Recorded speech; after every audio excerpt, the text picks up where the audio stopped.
Julian Thorne sat in his usual booth. It was a corner booth, deep in the crimson and mahogany heart of Verona, a restaurant that breathed old money and older secrets. From here, he could see the entire dining room, the entrance, the kitchen doors, the path to the restrooms. No one could approach him unseen. It was a habit forged in a lifetime of watching his back. A necessity. His two men, Marco and Leo, occupied a small table near the entrance. They were mountains in tailored suits, their stillness a far greater threat than any overt movement.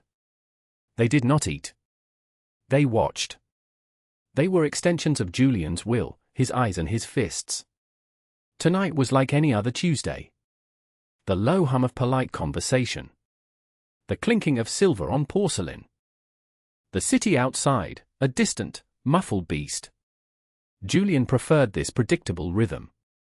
He was a man of 73, but his eyes were sharp, missing nothing. They were the eyes of a predator who had long since become king of his jungle, but who never forgot the tooth and claw required to get there. His hands, resting on the starched white tablecloth, were large and scarred. They were hands that had signed contracts worth millions and ended lives for far less. The waiter, a man named Antoine who had served him for 20 years, was not there tonight. In his place, a girl approached. She was young. Too young for a place like this. Maybe 19, 20 at most. Her uniform was impeccably clean, but Julian's eye saw the slight fraying at the cuffs, the way the fabric was worn thin at the elbows. Her shoes, polished to a high gleam, had soles that were separating near the toe. She walked with a hesitation that screamed anew. She clutched a leather-bound menu to her chest like a shield.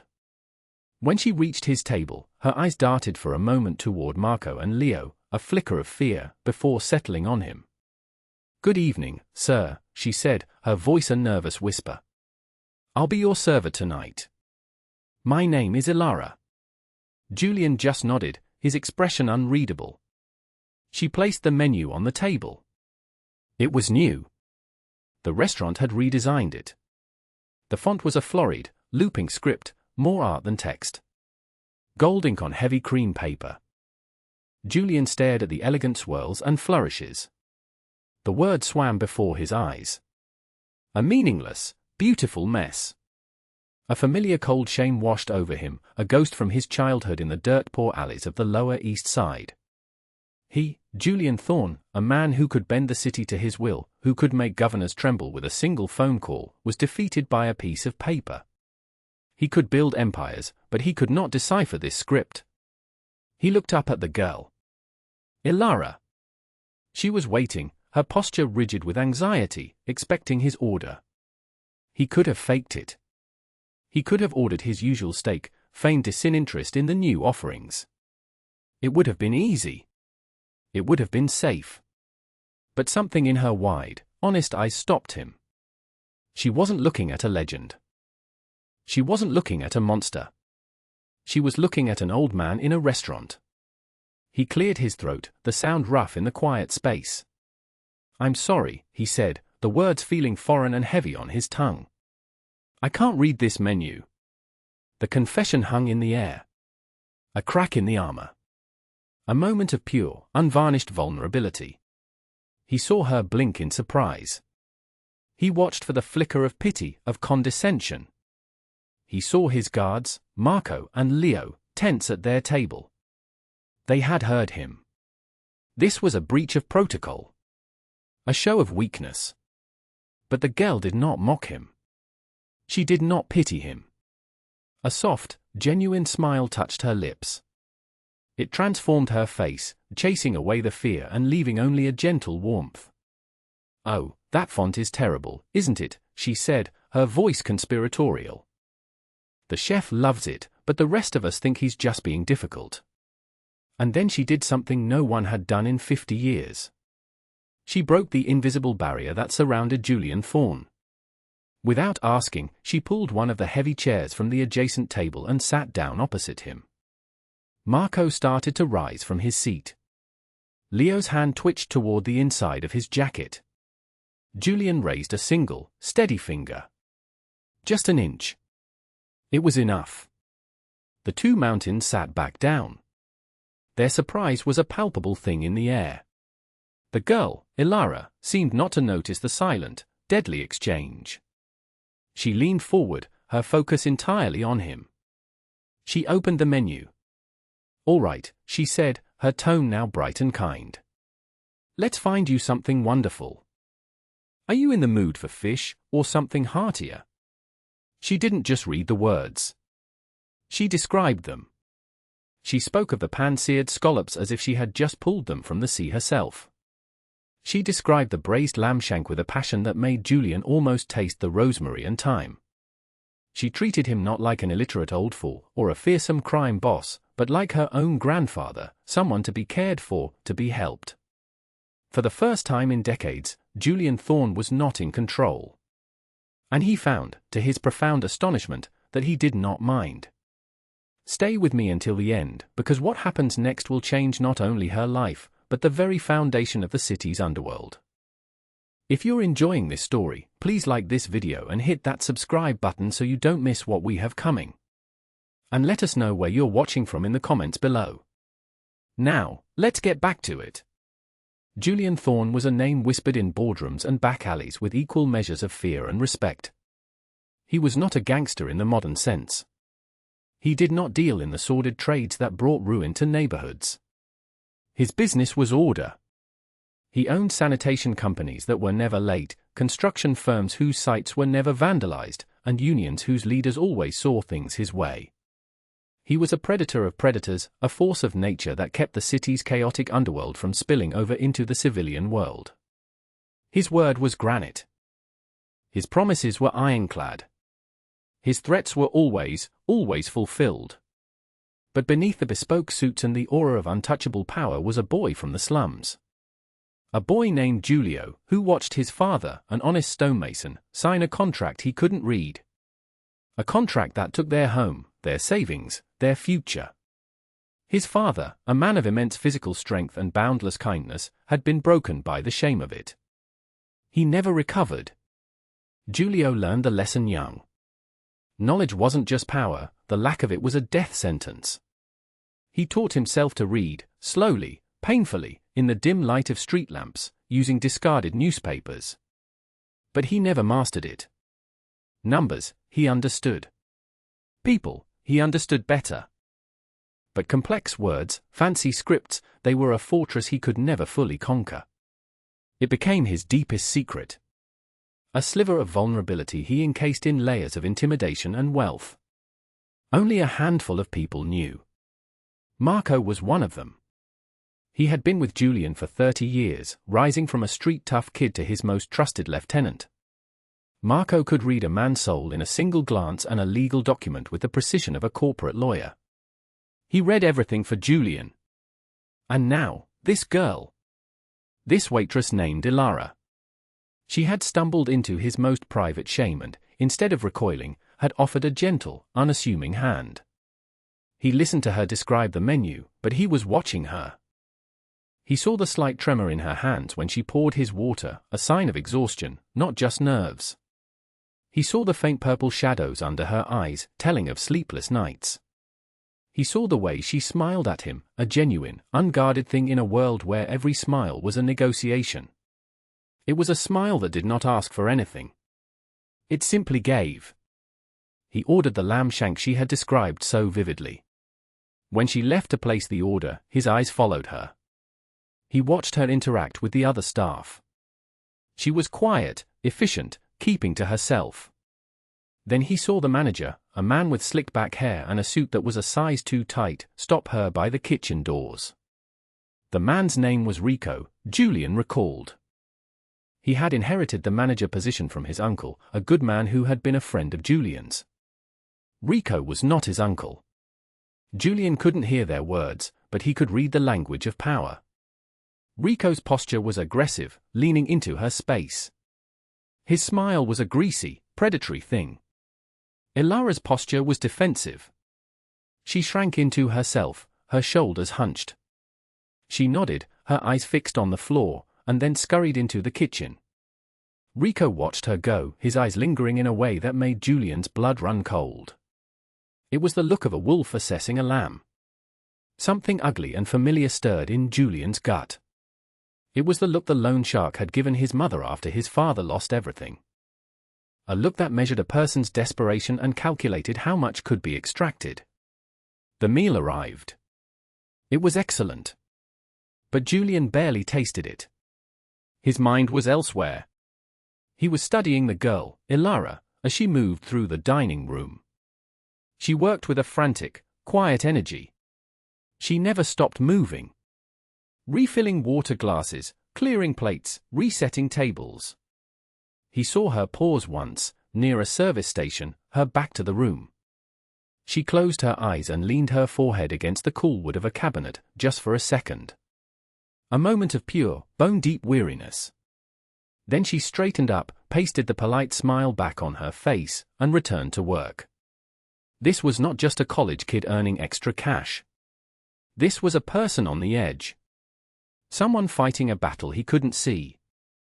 When she brought him the check, her hand trembled more noticeably. He didn't look at the bill.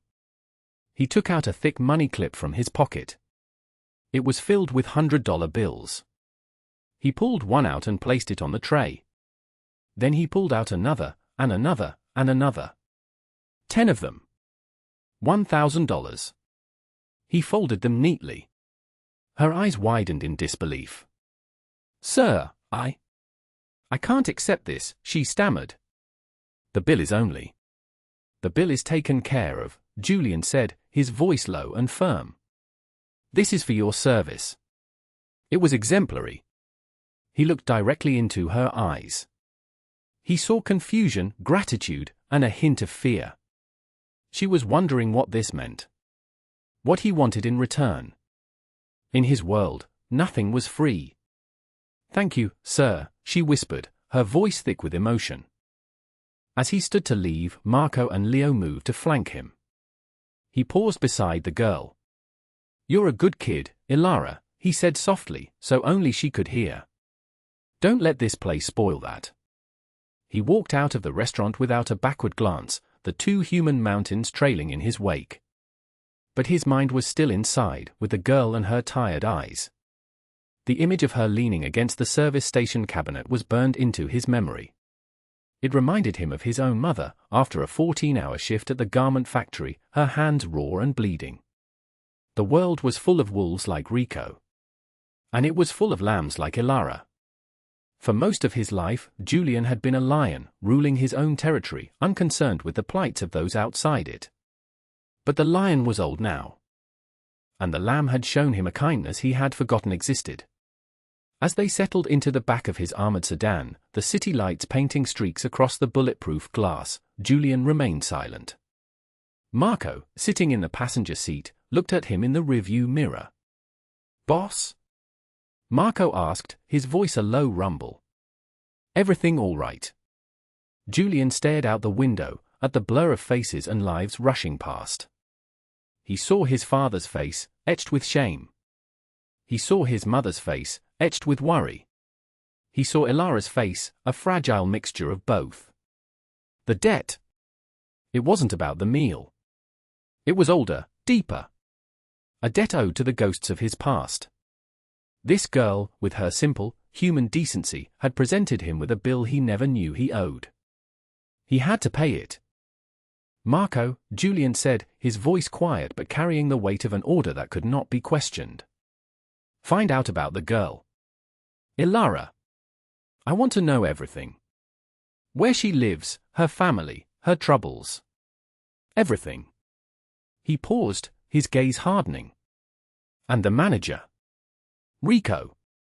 I want to know about him, too. Dig deep. I want to know where he sleeps, who he owes, and what skeletons are in his closet." Marco simply nodded. "It will be done, Julian." There was no need for further explanation. Marco had seen the look in his boss's eyes. It was a look he hadn't seen in years. It was not the cold look of business. It was the hot, burning look of justice. The kind of justice that didn't happen in a courtroom. The car sped through the night, a silent, black shark moving through the glittering, indifferent ocean of the city. Inside, an old king had been reminded of a promise he had made to a broken boy in a slum alley 70 years ago. A promise to never be weak again. And to never, ever stand by while the strong preyed on the helpless. The choice was already made. It had been made the moment she pulled up that chair.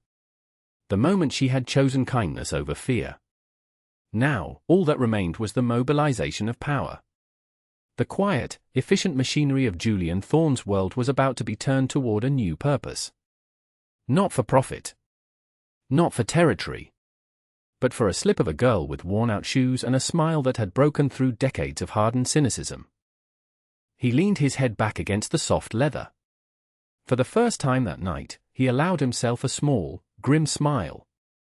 Rico the wolf had no idea the dragon he had woken. Marco's report came the next afternoon. It was delivered not as a file, but verbally, in the soundproof study of Julian's penthouse apartment overlooking the park. The report was concise and brutal. Ilara Vance was 19 years old. She was a first-year nursing student at the City College, a scholarship student with a perfect grade point average. She worked 2 jobs. The waitressing job at Verona for nights a week, and a stocking job at a 24-hour grocery store 3 nights a week. She barely slept. She lived in a cramped, 2-bedroom apartment in a run-down neighborhood an hour away by bus. She lived there with her mother, Sarah Vance. Sarah had been a nurse herself, until a year ago. A debilitating illness had struck her down. Multiple sclerosis, the doctors said. Aggressive. The medical bills were astronomical. Their insurance had run out months ago. They were drowning. Ilara had dropped from a full-time student to part-time to try and keep them afloat. She was failing. They were 2 months behind on rent. The eviction notice was already on their door. Julian listened to all of this without expression, his hands steepled before him. Each detail was a hammer blow, cracking the shell around his heart. Then came the part about Rico. Rico, as Julian suspected, was a parasite. He was skimming thousands of dollars a week from the restaurant's earnings. The restaurant was under Julian's protection, which meant Rico was stealing directly from him. That was a death sentence on its own. But it was worse. Rico had a particular cruelty. He preyed on the female staff, especially the ones he knew were desperate. He would loan them money from the register at exorbitant interest rates, creating a cycle of debt they could never escape. He would change the schedule at the last minute, forcing them to choose between their job and their family. And he had his sights set on Ilara. He knew about her mother. He knew about the bills. He had offered to help her. The report detailed 2 instances where he had cornered her in the walk-in freezer, his advances becoming more aggressive each time. He was holding the threat of firing her over her head, knowing it would mean utter ruin for her and her mother. He had told her that if she wanted to keep her job, she needed to be the nicer to him. He had invited her to his apartment after her shift tonight. It was not a request. Julian's face had become a granite mask. His eyes were chips of ice. He violated the code. Rule number 1. The foundational principle upon which Julian had built his entire life, his entire empire. You do not harm the innocent. You do not use your power to crush those weaker than you. You protect the women and children in your territory, whether they pay you for it or not. It was the one line that separated men like him from the common thugs and monsters. Rico had crossed that line. He had trampled all over it with his greasy smile and cheap cologne. Where is he now? Julian asked, his voice dangerously quiet. At the restaurant, Marco replied. It's his last shift before his weekend. Julian stood up and walked to the vast window that overlooked the city. He saw not the gleaming towers of commerce, but the dark alleys and cramped apartments where real life happened. Where good people like Ilara fought silent, desperate battles every day. The world was unfair. He had known that since he was a boy. But his purpose, the one thing that gave his violent life meaning, was to occasionally, in his own small corner of it, balance the scales. Tonight, Julian said, his back to Marco. After the restaurant closes. Leah will secure the back entrance. You will secure the front. No one gets in or out. Cut the security cameras an hour before closing. I want to have a conversation with Mr. Rico. Alone. And the girl? Marco asked. Ilara. Julian turned from the window. The setting sun cast his face in shadow, making him look like a figure carved from stone. Have one of our accountants pay her mother's medical debt.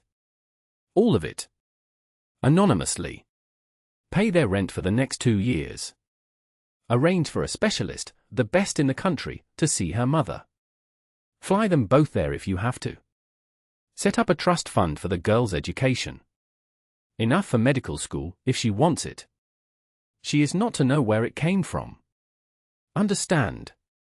Marco nodded slowly, a rare look of profound respect on his face. I understand, Julian. Consider it done. The plan was simple. It was decisive. It was final. This wasn't about business. It wasn't about the stolen money. It was about a lesson. A lesson Rico would learn once, and for the rest of his very short life. The restaurant was quiet when Julian entered through the kitchen. The staff had all gone home. The air smelled of bleach and stale wine. Leo gave him a slight nod from his position by the back door, then melted back into the shadows. Julian walked through the darkened dining room. He passed his booth, the place where this had all started less than 24 hours ago. It felt like a lifetime.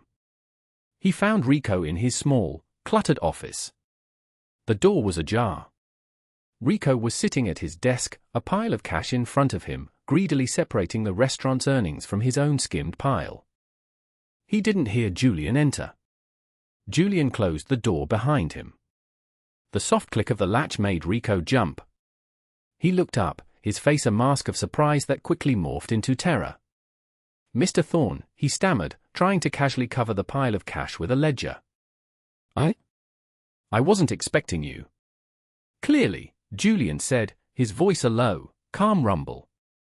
He walked slowly toward the desk. He didn't look at the money. He looked directly into Rico's eyes. We need to talk. Rico's bravado tried to make an appearance. He puffed out his chest. Is there a problem? The weekly payment is ready. Everything is in order. No, Julian said, stopping in front of the desk.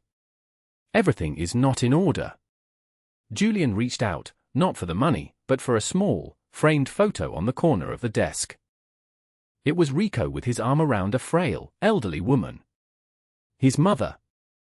Is this your mother, Rico? Julian asked, his voice gentle. Rico blinked, confused by the question. Yes. Why? Do you love her? Julian continued, his gaze still on the photo.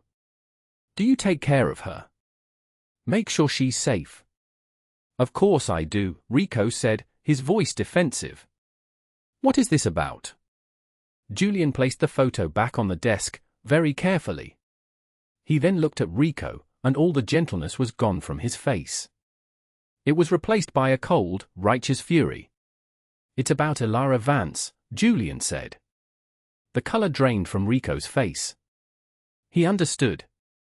He was not in trouble for stealing. He was in trouble for something far worse. I don't know what you're talking about, he lied, his voice trembling. Don't, Julian commanded, the single word cracking like a whip. Do not lie to me. It's insulting. Julian leaned forward, placing his scarred hands flat on the desk. He was a lion across a very small table. My father was a good man, Julian said, his voice dropping to a near whisper.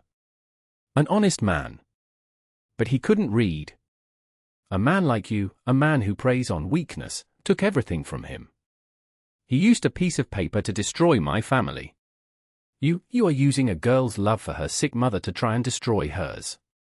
Tears of fear welled in Rico's eyes. He started to babble. It was a misunderstanding. I was just trying to help her. I can pay you back the money, all of it, with interest. Money? Julian scoffed, a look of utter disgust on his face. You think this is about money? You stole from me, and for that, I would have broken your hands. But what you tried to steal from her, that is a different crime entirely. He straightened up. You took a good, decent person who was at the lowest point in her life, and you saw an opportunity.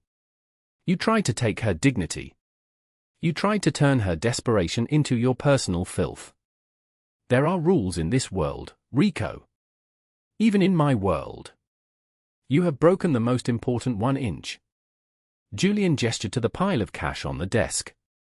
That money now belongs to her. Every last dollar. He then pointed a single, unyielding finger at Rico. You have 1 hour. You will pack a bag with nothing of value. You will walk out the back door. You will get in your car, and you will drive out of this city. You will never come back. You will never contact anyone from here again. If I ever see your face, or hear your name, in my city again, the next conversation we have will not involve words. Rico was sobbing now, a pathetic, blubbering mess. Where will I go? What will I do? Julian looked at him with zero sympathy. That is your problem. You should have thought of that before you decided to become a monster. He turned and walked to the door. He paused with his hand on the knob. One more thing, he said, without looking back. You'll leave the photograph of your mother. You don't deserve to have it. He walked out, closing the door softly behind him. The permanent resolution had been delivered. Rico was a ghost. A problem erased. The city was a slightly better place without him in it. The next day, Marco brought Ilara to a small, private cafe that Julian owned. She was terrified. She walked in, twisting the strap of her worn handbag, her eyes wide with fear. She thought she was being fired. Or worse. She saw Julian sitting in a booth, a cup of tea in front of him. He gestured for her to sit down. She did, perching on the edge of the seat as if ready to bolt. You're not in trouble, Ilara, Julian said gently. Her shoulders relaxed, but only slightly. Mr. Rico is gone, Julian stated. He won't be coming back. The restaurant has a new manager. A good woman. Your job is safe. Ilara stared at him, bewildered. I don't understand. Julian pushed a thick manila envelope across the table. This is for you. She hesitated, then opened it. Inside was a stack of cash. The money Rico had been counting. Behind it were documents. A paid-in-full receipt from the hospital for her mother's medical care. A lease for her apartment, paid for 2 years in advance. And a letter confirming the establishment of a full scholarship and living stipend in her name at the City University's medical school. She stared at the papers, her hand shaking so badly she could barely hold them. Tears began to stream down her face. Silent, overwhelming tears of shock and relief. Why, as she finally whispered, her voice choked. I can't possibly accept this. This is everything. You already paid me, Julian said, his voice soft. She looked up, confused. The other night, he explained. You sat with an old man who couldn't read a menu. You didn't laugh at him. You didn't make him feel ashamed. You treated him with kindness and dignity. You have no idea how valuable that is, child. It's worth more than all the money in this city. He took a sip of his tea. You reminded me of something I had forgotten. Something about the person I was supposed to be. She wiped her eyes, her gaze searching his face. The fear was gone, replaced by a profound, questioning curiosity. Who are you? She asked, the question direct and honest. Are you a good man? Julian looked out the window. He considered the question. He thought of the lives he had ruined. The violence he had wrought. The empire of fear he commanded. He was not a good man. He knew that. He had made his peace with it long ago.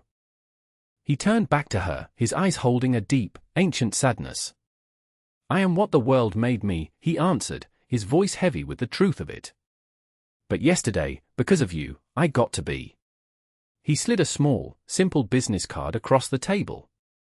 It was blank, except for a single phone number etched in black ink. His private line. "You and your mother are under my protection now," he said. "Your only job is to get your degree and become the best nurse this city has ever seen. If anyone, and I mean anyone, ever gives you trouble again, you call this number. It will be handled." She stared at the card, then back at him. She finally understood. He was not a saint. He was something else. A guardian. A dark knight for a city that had precious few of them. She stood up, and before he could react, she leaned across the table and kissed him gently on his weathered cheek. "Thank you," she said, her voice clear and strong now. "Thank you, Julian."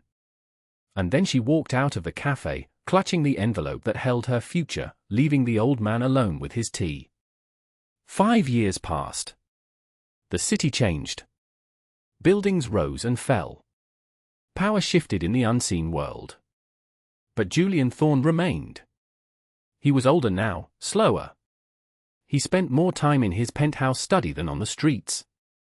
Marco was his eyes and ears, his loyal right hand to the very end. On his vast, uncluttered mahogany desk, amidst spreadsheets detailing his legitimate and illegitimate enterprises, sat a small, silver frame. It held a photograph. It was Ilara, wearing a cap and gown, a radiant smile on her face as she held up her nursing degree. She had graduated at the top of her class. She now worked in the pediatric oncology ward at the city's best hospital. The same hospital where her mother, now in stable remission thanks to the specialist Julian had found, volunteered twice a week. Every year, on the anniversary of the night they met, Ilara sent him a letter. She never mentioned the money. She told him about the children she cared for. She told him about the lives she was saving. She told him how she tried to treat every single person, from the sickest child to the most frightened parent, with the same dignity and kindness she had once shown to a stranger in a restaurant. Julian could not read the letters himself.